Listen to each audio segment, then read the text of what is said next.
चंदन लगा के माथ में, तलवार उठा के हाथ में, सरहा जोधाई के साथ में, लड़ाई होवत है रात में। चारों मुड़ाम बैरी के घेरा है, चारों मुड़ाम बैरी के घेरा है, तब हो गुरु ललकारे। बघवा सही दहाड़ के कहे यार बैरिया रे, बघवा सही दहाड़ के कहे यार बैरिया रे, बघवा सही दहाड़ के कहे यार बैरिया रे।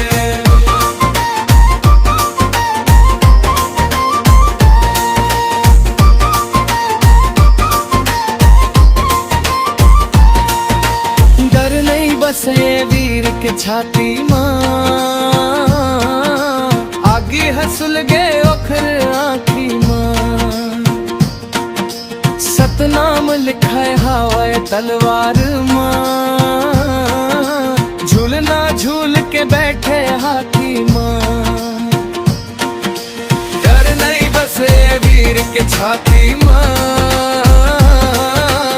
आगे हंसुल गे ओखर आँखी मां, सतनाम लिखाए हवाए तलवार मां, झूलना झूल के बैठे हाथी मां। झन लड़ाते आँखी रे बैरी,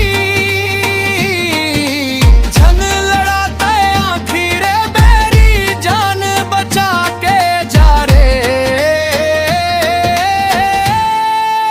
बघवा सही दहाड़ के कहे यार बैरिया रे, बघवा सही दहाड़ के कहे यार बैरिया रे, बघवा सही दहाड़ के कहे यार बैरिया रे।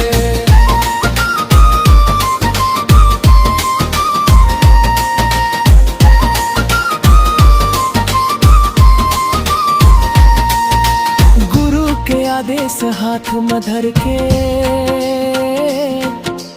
और बांधा में बलिदानी गरजे, एक एक वार में गिरे बैरी, अब ना कोनो निकले घर से। गुरु के आदेश हाथ में धर के, और बांधा न बलिदानी गरजे, गद एक बार में गिरे बैरी, अब ना कोनो निकले घर से। झन करबे अपमान रे बैरी,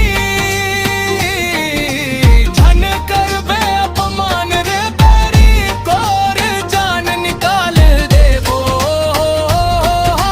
रे।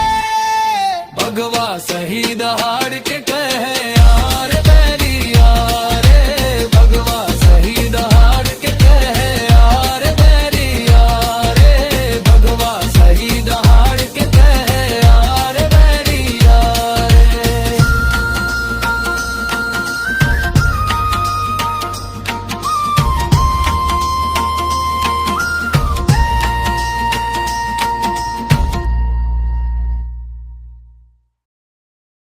बघवा सही दहाड़ के कहे